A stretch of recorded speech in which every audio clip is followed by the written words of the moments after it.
श्रद्धेय महानुभावों, आज हम लोग विचार करेंगे विभाषा गुणे स्त्रियाम। पहला शब्द है विभाषा, इस पर हम लोग विचार करें। विपसर्ग है और भाष धातु है। भाषते इति भाषा। तो हम जो कुछ भी अभिव्यक्ति करते हैं वो भाषा में करते हैं। तो भाष व्यक्तायांग वाची, हम जो भी वचन निकालेंगे वो भाष है। और भी उपसर्ग लग गया और अच प्रत्यय लग के टाप लग के बन गया विभाषा। विभाषते विभाषा, इसका अर्थ हो गया विकल्प से। विकल्प का मतलब एक पक्ष में होना और एक पक्ष में न होना। दूसरा शब्द है गुणे। गुणे में गुण आमंत्रणे धातु है। गुणयति गुण, इसमें यदि विचार करें तो अच प्रत्यय है और इसका अर्थ हुआ अच्छी विशेषता। गुण माने विशेषता। हमारे जीवन में, आपके जीवन में कुछ ना कुछ विशेषताएं होती है, उसी को गुण कहते हैं। तो प्रसंग गुण का हो।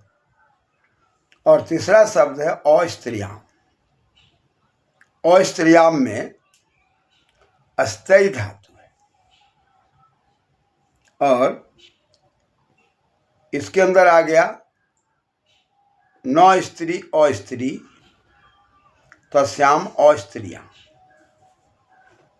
तो हम इसका अर्थ यदि निकालेंगे तो अर्थ निकलेगा शब्द घातयो, और शब्द का अर्थ निकालेंगे तो अर्थ निकलेगा उपसर्जनाद आविष्कार। उपसर्जन यानी कि जो सृजन करने की शक्ति। तो स्त्रीलिंग शब्द चिन्ह के रूप में माना जाता है और व्याकरण की विधा से स्त्रीलिंग, पुल्लिंग, नपुंसक लिंग तीन पहचान की बात कही जाती है। कुछ शब्दों को स्त्रीलिंग माना जाता है, कुछ शब्दों को पुल्लिंग माना जाता है और कुछ को नपुंसक लिंग माना जाता है। तो स्त्रीलिंग को छोड़कर इसका मतलब हुआ कि नपुंसक लिंग में और पुल्लिंग में। और गुणे में सप्तमी है, स्त्रियाम में सप्तमी है और विभाषा प्रथमांत विकल्प अर्थ में रह रहा है। ऊपर से हेतु सूत्र से हेतु की अनुवृत्ति आ रही है। अब इन सब को मिलाकर हम अर्थ करते हैं तो ऊपर से अकर्तरी ने पंचमी से पंचमी भक्ति आ रही है। तो हम अर्थ करेंगे अस्त्रियाम गुणे हेतुवाची शब्दे नपुंसक लिंगे पुल्लिंग लिंगे विकल्पेन, या हम कह सकते हैं विभाषाया, विभाषा से या विकल्प से। हेतुवाची शब्द, शब्द क्या हो? हेतुवाची, कारणवाची। तो पंचमी भक्ति भवति, पंचमी भक्ति हो जाएगी।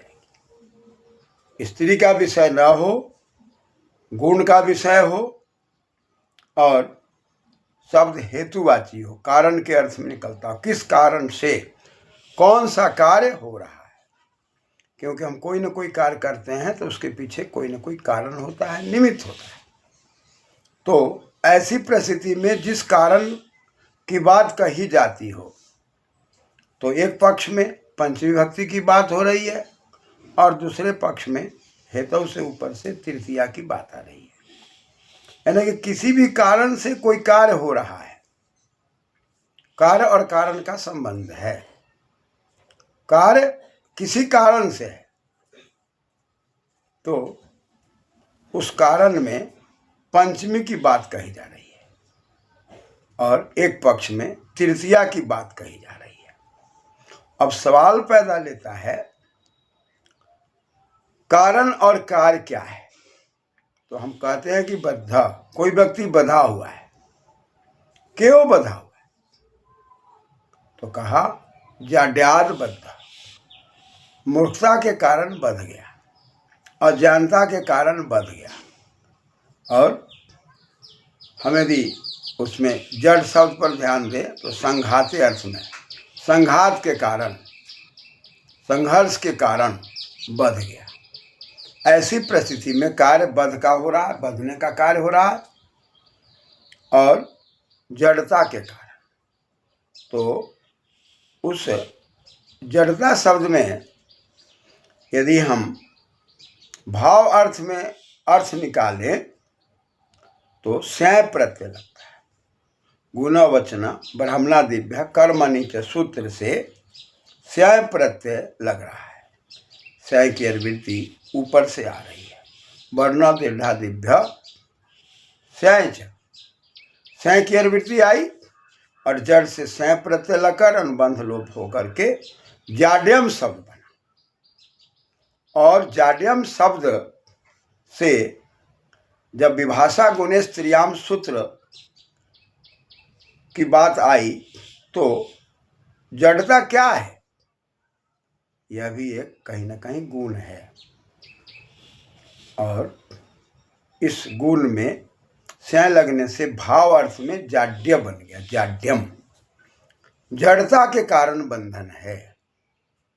तो ऐसी परिस्थिति में जाड शब्द से पंचमी विभक्ति होने पर ngसी, ngसी को आत, जाड्यात हो जाएगा। और झलाम से सुनते से ताको दाको के जाड्यात बद्धा, जड़ता के कारण बंध गया।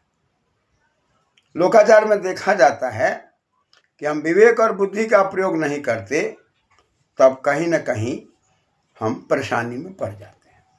तो ऐसी परिस्थिति में पंचमी विभक्ति की बात कही जा रही है। एक पक्ष, दूसरे पक्ष में विकल्प ना हो तो दूसरे पक्ष में कहा कि भाई हेतुवाची से तृतीया की बात आ रही है, तो कहेंगे जाडेन बद्धा।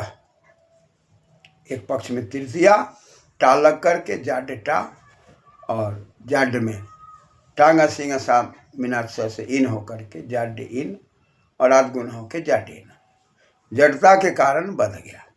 तो ऐसी परिस्थिति में तृतीया और पंचमी दोनों की बात कही जा रही है। यानी कि विकल्प से बात हो रही है, गुणवाची शब्द में हो रही है, हेतुवाची शब्द में बात हो रही है, और स्त्री को छोड़ करके बात हो रही है। यानी कि नपुंसक लिंग में हो शब्द तो भी हो जाए, और पुल्लिंग में हो तो भी हो जाए, लेकिन स्त्रीलिंग में नहीं हो।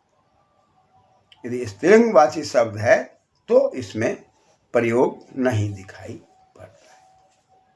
अतः यहाँ पर पंचमी की बात तब आएगी जब नपुंसक लिंग की बात हो या पुल्लिंग की बात हो।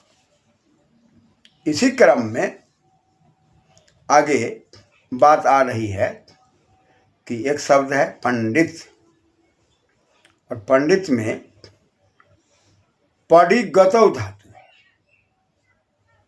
और इतज प्रत्यय लगकर नुमागम होकर पंडित शब्द बनता है। और पंडित शब्द का अर्थ यदि निकालते हैं तो पंडिते पंडिता, जो शब्दों को सजा कर बोलता है उस व्यक्ति को पंडित कहते हैं।